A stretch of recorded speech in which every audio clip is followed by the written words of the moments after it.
Hey, what is up, y'all? It's Sonia, It's Genevieve. And Teresa. bringing you fresh and zesty content for your education and enjoyment. As a tribute to the recent holidays, half of this episode would be dedicated to us talking about Black Friday in different contexts, historical, social, and psychological. And in the second half, we're going to divulge into Black Friday horror stories just for fun. So to start off, what do you guys do for Black Friday? Well, outside of COVID, usually we will go to Target and we'll kind of just walk around, see if there's any good movies, try to get as many movies as cheap Blu-ray as possible. And this year we didn't do that. We just went on Target.com and shopped for a bunch of movies. See, personally, I never go to the stores on Black Friday. I normally hang out at home and just wait to see what my mom brings home. And oftentimes she never does. She'd be there for hours and hours on end and never bring back anything cool. So I'm just like, that's disappointing. Yeah. Jenna, what about you? I know personally my family doesn't normally go out unless we have something specifically we know we want. Like I know a couple years ago my mother went to Menards specifically because she wanted one of those wagons. And again, we normally don't go out unless I want some Pokemon cards or just some other thing. I did go out this year though because I figured it wouldn't be as busy as normal and I wanted board games, Yeah, okay. To start off, I guess, history of Black Friday. Where did it come from? Well, the first recorded use of the term Black Friday was applied not to holiday shopping, but to financial crisis. And this was in relation to the crash of the U.S. gold market on September 4th, 1869. So there were these two financiers, Jay Gould and Jim Fisk. I just found it so funny. I'm sorry, but this is so funny to me. So they worked up together to buy up as much as they could of gold, and they were hoping to drive the price really high up and sell it for, huge profits. On that Friday in September, the conspiracy finally unraveled, sending the stock market into free fall and bankrupting everyone from Wall Street barons to farmers. By the way, I'm summarizing this from history.com, What's the Real History of Black Friday? Link will be in the description below. So, the most commonly repeated story behind the post-Thanksgiving shopping-related Black Friday tradition links it to retailers. As the story goes, after an entire year of operating at a loss, quote-unquote in the red, stores would supposedly earn a profit, quote-unquote went into the black, on the day after Thanksgiving because holiday shoppers blew so much money on discounted merchandise. Though it's true that retail companies used to record losses in red and profits in black when doing their accounting, this version of Black Friday's origin is the officially sanctioned but inaccurate story behind the tradition. Speaking of inaccurate stories, way back when, there was another myth that surfaced claiming that back in the 1800s, plantation owners in the South would buy slaves at a discount on the day after Thanksgiving. It has roots that led to some people to boycott the holiday, but there is no basis in this fact. We don't know if this actually happened.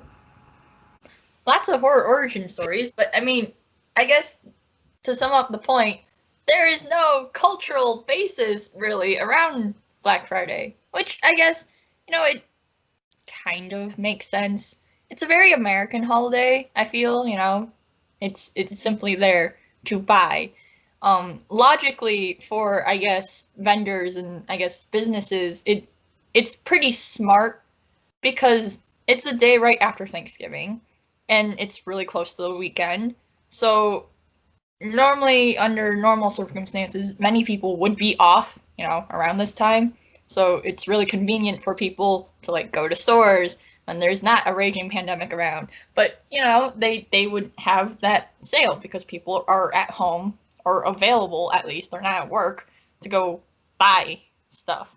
And that's the premise. It's easily commercialized and bankable because, again, no cultural significance. You can't necessarily, obviously there are sales on Memorial Day, but to commercialize Memorial Day That seems kind of disrespectful. Not gonna lie. Pretty hard to commercialize Memorial Day, but with Black Friday, its whole premise is to, hey, buy stuff. Yay. And it goes on throughout the week with Cyber Monday. So, I mean, yeah. What are you guys' thoughts, Jenna? I also find it really funny that part of the origin is just two guys wanting to get as much as possible, and then ended up starting a financial crisis. So that's kind of hilarious. But it led to a whole holiday, man. That commercialized holiday. So yeah, I mean, imagine just imagine you're just trying to stimulate the economy or just stimulate your own economy, and you just crash the national one and start a holiday. I think it's not a horrible thing that people get all these deals on stuff, and it does something good for the economy as well. I think it's very well placed in terms of being right before the holidays, so people can take advantage of it in that sense. So I agree, it's a very commercialized but American holiday nonetheless. Oh, there was a thing that was brought up. So when Teresa was talking about Cyber Monday, Genevieve, I remember you mentioning Small Business Saturday and Sunday. So yeah, I could not believe when I was talking about this that neither of you have heard of this. Granted, it's not a huge thing, but it is something that I've known about for a long time, and it's not just because I own a business, it's also because it's just something I hear in commercials, and I don't know, I feel like it's pretty well advertised. But yeah, Small Business Saturday is the Saturday right after Black Friday when they urge you to shop small. And if you search shop small or Small Business Saturday into Google, it will bring you to something that it showcases businesses that you should shop at, or just, again, advertising that you should shop small on this Saturday. It's, again, just saying, Black Friday really helps out big businesses and large companies and franchises. That takes away from a lot of small businesses in that sense, because when you're buying big and have all those deals, it's really hard for small businesses to match that. And so they urge people on Small Business Saturday to shop small. And I would do the same to everybody else, because it is very good for people in their communities to support those small businesses. As people who haven't known that it existed, what are your guys' thoughts on this event? I think it's cute, and that it makes a lot of sense that a holiday such as Black Friday would really help small businesses as more people participated in it. So I think it's cute, and I think I should start doing it now. I also think it's pretty important because, with the recent, I guess, not recent, but the BLM movement has, raised a lot of support for Black-owned businesses and Black business owners. So I think, with Small Business Saturday, I think it's a very good incentive to go out and, see what's really out there locally. So, yeah. Yeah, I agree with that completely, especially doing that. And with the COVID-19 pandemic, it makes it extremely difficult for many of these businesses to stay open. And so urging people to buy from small businesses, I think, is extremely helpful. I kind of wonder at the exclusivity of Black Friday is pretty important, because it plays a role economically as well as psychologically. So does anyone want to elaborate on that? I can start off. So I was reading this one sciencing.com on the psychological aspect of Black Friday. So one of the parts they were really talking about was FOMO, fear of missing out. So because of all the media attention leading up to Black Friday, your brain immediately starts thinking, I kind of want to do that because of all the hype. And if you don't do that, then your brain's like, I feel like I missed out on something. And as you know, that's a thing that a lot of people experience on a regular basis, like just fear of missing out. And it doesn't even apply to Black Friday. It can apply to a lot of things. So, and there was this one part where FOMO happens a lot at the end of a period of time, like at the end of a day, at the end of a week. So Black Friday happens on Friday, which is the end of the week. So then that fear of missing out really increases. So it's going to encourage you to participate in Black Friday and go out and buy stuff. Yeah, I mean, fear of missing out, that's definitely up there. I think also because it's so exclusive, our lizard brain basically thinks, oh, this is the only time where I'm ever gonna get this good of a deal ever. But that also, I guess, coupled with the fact that you get a new shiny item, new stuff, and then that increases, I guess, the consumerative appetite. I would like to think that I am a large victim of this Black Friday psychological, just what it does to you.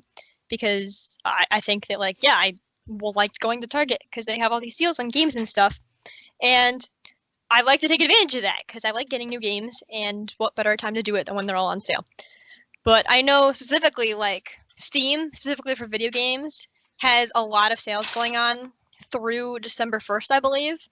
And I want to get a lot of games on there. And one of them in particular, I kind of want to get because normally it'd be a $60 game, whereas now it's $30. And because of that, I'm about to spend more money on something that I wouldn't originally buy had it not been on sale in the first place. So the fact that it's on sale, that instant gratification from getting that game, and just that fear of also, again, missing out, being like, well, maybe this is my best opportunity to do it, or just wanting to get games because, my friends were doing it one year, so I was like, that sounds fun. That sounds like a great time to do it anyway, so I'll go do it too. So I definitely see these psychological effects that Black Friday does have. Can we also talk about how angry people get over Black Friday? Like, okay, like, there are giant sales year-round, like Christmas, July 4th, Labor Day, but, like, I don't know if anyone's been really, like, why are they so angry over this particular holiday? Like, I think, Sonia, you mentioned something earlier about it. So say you're already experiencing the fear of missing out. So now you're going out and you're buying stuff. The thing is, so are a ton of other people. And I don't know about you, but I get really uncomfortable in an enclosed space with a lot of people. And I'm imagining that some other people do too. So the parts of your brain that would limit spending, like the stuff that becomes less active when you see a sale, they are responsible for reining in other aspects of your behavior. So you may feel less inhibited and more likely to get aggressive when you feel like you have to compete with other customers over limited stock. So Black Friday incites a sense of competition because there's just so many people looking for the same things. And competitive natures are a little bit more primal. I don't think that's the best way to word it, but that's what I got here. So you of your uninhibited feelings, so your anger and your sense to control a situation, that's going to come out. And so that's how you get these Walmart horror stories of like people beating up others over an Xbox 360 or just a bite. So the large crowds make you more anxious and aggressive. So the really packed stores that you'll see on Black Friday tempt you to misbehave. I feel like it also doesn't help that, don't get me wrong, sales are always advertising, always wanting to make sure that when they have a sale, people know that this is a thing, and they want people to know this. But the fact that everybody is talking about Black Friday the week leading up to it, and that it is everywhere, and everybody knows about it, and it's such a big, I would say holiday, because it's a huge deal, that only adds to that added pressure of, I must get this thing on this day, because this is the only time or the best time to get it. I feel like that adds to it a lot as well. So, again, I brought up Christmas earlier, but, I mean, are there any other sort of, like, super big holidays like Black Friday? Because I mentioned that it's a very American holiday to just go out and buy. So, I think, what was it? Boxing Day was also some sort of, I guess, UK equivalent. Sonia, do you have any info on that? Yeah, the reason why I know Boxing Day exists is because of my Canadian parents. So basically, it has the same aspects of Black Friday where people go out and shop. And so the term boxing came from when the rich people would go and box up gifts to give to their servants and give them the day off. So that was really wholesome. It was also celebrated as St. Stephen's Day, who's the patron saint of bricklayers and masons, and was normally celebrated in Ireland and some parts of Spain. And then there's some more religious connotations with churches traditionally taking some of the money they collected and then giving it to the poor. And then there is modern day. It's an off-brand Black Friday where lots of sales take place, but in recent years, its prominence in terms of sale has taken a backseat because of Black Friday. And then, of course, Christmas and Easter and Valentine's Day, there's like a whole bunch of commercialism with that too. Although the sales aren't as big as Black Friday, they're still like pretty big sales. But let's talk about Valentine in particular. Teresa, I know you got some feelings about this one. So, I guess, yeah, what is it? Valentine's Day is apparently also known as Singles Awareness Day. I guess, yeah, like holidays like Christmas and Easter are also very commercialized, but I think Valentine's Day in particular generates a whole lot of waste. And I think people are like starting to recognize that now. With just like the flowers and the cards and the chocolates, everything is very temporary. You know, the flowers die, the cards eventually throw away. Unless you're very sentimental like me and like you like to keep all the cards that you get from your friends. I do that.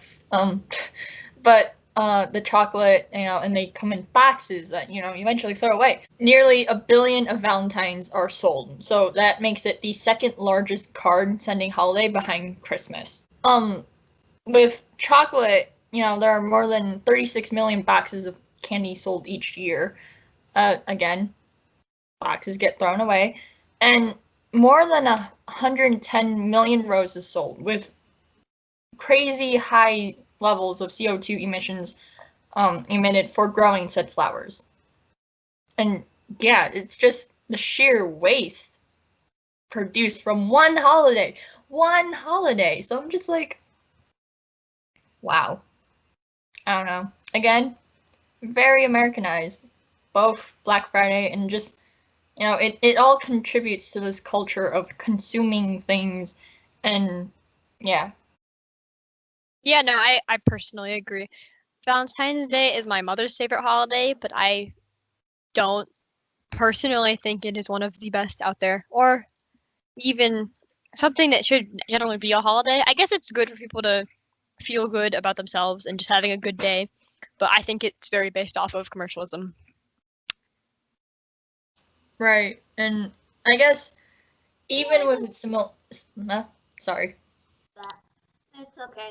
But yeah, like, I just thought of this now. Like, what is the point of Valentine's Day other than to, like, generate a bunch of waste? Because, like, if you are in a relationship with someone, you have an anniversary. So what is the point of having your anniversary and Valentine's Day? Like, do you really need that many reminders that, hey, you two are together? Or 3, like, polyamorous relationships exist, so yeah. And so, like, I don't see the point of Valentine's Day. Then again, I'm single, but still I don't see the point of Valentine's Day. I think we all recognize, like, the traditional origins of Valentine's Day and with the Catholic Church and the actual saint and the priest. But I think now Valentine's Day is completely not about the patron saint in any connotation whatsoever. Like, it's very commercialized, very high expectations on that day. Lots of, I guess, it's a relationship make or break for a lot of people. And that's a lot of pressure for something that has evolved so far from its origins. Yeah, I personally, like, nowadays don't like celebrating the holiday because I think it is just a grab for money. But I do have to say, back when I was in, like, elementary school, my mother and I would make all these nice little gifts for all my classmates for whatever year it was. I think we did it for every single year I was in elementary school. We would just do something nice, either whether it was like a nice little gift bag with stickers or everything up to my 5th grade year when we gave everybody like these little like Lowe's build and grow kits that they were doing at the time, so that everybody could make some like wooden cool thing. And so I think it's another cool holiday like that. You could do something nice for other people, but that goes back to like creating something handmade and not something that's, again, just buying chocolate for everybody or giving out cardboard. You're my Valentine things, I think, is just, it cheapens the holiday that, again, was cheap to begin with, but it cheapens it. So I think we've covered enough about the commercialization of holidays and the origins of Black Friday and how it contributes to the ever-growing capitalist monster that resides in our society. So Sonia, do you want to take it away with some Black Friday horror stories that you so generously came up for us? Yup, I found these from my favorite place on the internet, aka Reddit. So most of the stuff that was, so the funny part is when I was like looking online, like I was trying to not go to Reddit for a little bit just to see if there was anything outside of it, but no, if you Google Black Friday horror stories, all the websites like Business Insider and like they all link to the same Reddit thread. Like they're like, yeah, all these stories are from Reddit. Yeah, this story, it's from this Reddit thread. And I'm like, well, damn, I might as well just go to the Reddit thread then because apparently all the good stuff is there. So yeah, I found 5 stories that made me laugh. And honestly, I shouldn't laugh because, again, horror stories. But still, our first story is from Ruckus55 from 7 years ago. He says, I've thrown one punch in my life. It was on Black Friday. So it was the year the 360 came out. He's referring to the Xbox 360. I found this out later. I was standing in line to get some external hard drive next to the video games, and there was this 11-ish-year-old kid with a woman in her 60s. He was waiting for his 360 bundle. Woman before him had gotten the last one, size all around. Then he says, nope, one more, and begins the motion of handing it to the kid, and this guy comes out of nowhere and pushed the older woman and the kid. The kid hit his face on the edge of a video game rack, you know, the one with the metal and plastic dividers. Oh. At 19 years old, I don't know what came over me, but I instantly swung for the dude's head and caught him right in the temple, sending him into a Keurig tower in the middle of the aisle. Everyone froze, including me. Guy had dropped the 360 and got up and walked away. I slid it with my foot to the kid, and he didn't say anything either. Best part was, as I still wanted the hard drive, I turned to get back in the end of the line. At the same time, the rep in charge of handing out the other items, such as the hard drive, asked who was next. The first 2 people in line just pointed at me, causing me to skip about 5 spots in line. That's instant karma. Like, oh my god. See? Psychological monsters. Lizard brain. Ooh, Black Friday. That's so, like, you're a kid, man. It's a kid. Come on. Have some decency and some general respect for the people around you. Jesus. Okay. Jenna, you want to comment? No, I just think everything you said was good. Yeah, just about that. The pressure in the middle of a situation like that, I guess. I love the fact that he's just like, I don't know what came over me, but I just punched the guy, you know? So yeah, deck him straight in the head. Alright. Okay, next one.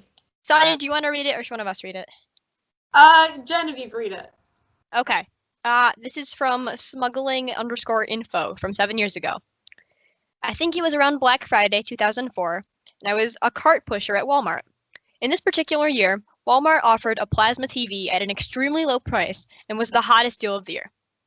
A man showed up the Tuesday before the big deal sale with a tent, ice coolers, generator, TV, and everything he needed to brave the 3 nights he would be staying over. He continuously talked about being first in line and how he was going to get the plasma TV and how he was hosting the next Super Bowl party, so this was just going to be the best night ever. Come around Thursday night, I showed up to my shift, and he was still there in a jolly mood, thankful he was about to be able to go home and sleep in his own bed. The news came, and he did a short interview and explained what he was waiting for, how he was able to get the time off, he was a truck driver, and was overall excited over the whole ordeal and prided himself for toughing out the cold. The line for the entrance wrapped around the whole front of the door and about another 300 yards or so past the store with thousands of people waiting to get in. At 5 a.m., the doors opened and the man goes straight to the plasma TVs to see they were all gone. What happened? The garden center at the Walmart opened up about 10 seconds before the front doors, and those that came the night before scooped up all 15 of the plasma TVs. This guy who had been there since Tuesday afternoon was dumbfounded and argued with management, but was stonewalled and told that there was nothing that could be done. That guy's Thanksgiving was a bust for sure. That's so sad. Your expectations, though. Like, you tried so hard, but, like... Oh. That was what we call a big yikes moment. Yeah, I feel really bad for that guy. To spend 3 days out there and to have people that showed up the night before get them because one door opened quicker. I think that was poor management on Walmart's end, but you know, it is what it is, I guess. It makes me think like how like Black Friday must go for places in the South where it's nice and warm. You know what I mean? Because up here it's always cold around that time. It's people that decide they're going to stay the night have to be in a tent in 20 to 50 degree weather, whatever temperature it is that year, and it's just different. Can we also talk about the fact that they took all 15 plasma TVs? Like, likely scenario, they were probably like scalpers who were planning to sell them for exponentially higher prices, which that in and of itself that's kind of sucky. Like, yes, it's free market, but ugly side of capitalism, I guess. Amen to that. Okay, I can read the next one from I'm a Tiny Prancer from 1 year ago. This one's a little bit shorter. The store I worked at offered free gift wrapping with any purchase. There were at least 10 people in line and growing. My coworker took a quick bathroom break. A customer wanted me to wrap up all her purchases right then and there. I told her that if she could wait a few minutes until my coworker got back, I would gladly wrap up her stuff, but in the meantime, I had to check out the other people in line. She proceeded to scream at me about how the customer is always right, how dare I go against company policy since the signs clearly stated free gift wrapping, how I should do my job, and inexplicably began to tell me that I was ugly and that she understood why people like me work minimum wage jobs. I was shell-shocked, and the only response I could muster was that I needed to check out the other people first before I could wrap up her packages. She then proceeded to slag me off to every person who passed her until she got tired of waiting and finally walked off to find a manager and file a complaint about me. I lost faith in humanity and died a little that day. Yeah, I always feel bad for the people that have to work at these places during those times. Because it's not like they decide to work there because of that, and it's just part of the job. And they have to work there for the rest of the time when it's probably relatively fine. But then you have 1 day a year when people are absolutely jerks to you, and it just, I think it's completely unfair. Yeah. Yeah. Honestly, I feel that for anyone that has to work on Black Friday, because you're just dealing, oh my god, you're just dealing with like so many bad people. Yeah. I guess that's the issue with working in customer service. It's not just Black Friday, it's just you kind of deal with people with ugly personalities all the time. So, major respect for those who work in the service industry.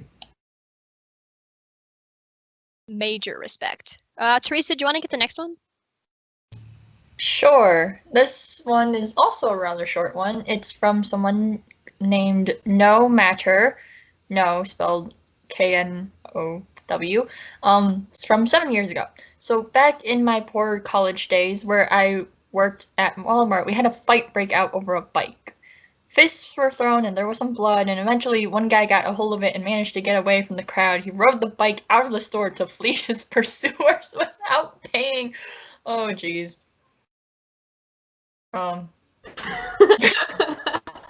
Iconic. Oh my god, that's great. That man is seriously legendary.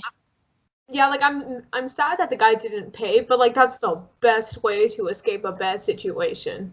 I'm imagining the Queen's on what's it called? Bicycles, just playing it, hiking away. Yeah, I always wonder, like, in those situations when there's like blood drawn, did the cops ever get called? And like, I wonder how busy it is for just law enforcement working on Black Friday, and how much of it's related to retail, like assault injuries over retail. Yeah, definitely. Okay, and we got one more story. So the guy's name is Here for the Free Cake, which is fitting considering the story, and it's from 7 years ago. He starts off by saying, I haven't told this story in a while. So I worked for Mrs. Fields Cookies at my local mall during Black Friday back when I was in high school. Our manager got called to a store in a different city because the manager had very severely hurt himself melting chocolate for their chocolate-dipped cookies. I ended up having to work for the majority of the day with an equally lazy buddy of mine slinging cookies and taking orders for cookie cakes while the mall was packed. Around 4 in the afternoon, and about $1,600 in sales, a gentleman in a button-down Mrs. Fields cookie shirt comes to our counter telling us he had to do a midday day drop for us for whatever money we had taken in during the day. I let him in the back. He tinkers for a second on the computer and ends up taking our deposits. So now it's an hour before closing time. My boss is now back to our location to help us close. He starts going through our paperwork and money and realizes we're about $1,600 short. I explained to him that Mr. So-and-so came down to our location to do a midday drop since he didn't work. He told me Mr. So-and-so doesn't exist and calls the corporate office.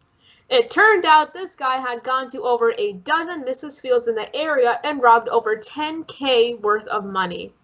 They never figured out who it was. I ended up being fired over it with my buddy. We stole a giant cookie cake as compensation. Worth it. Oh my god.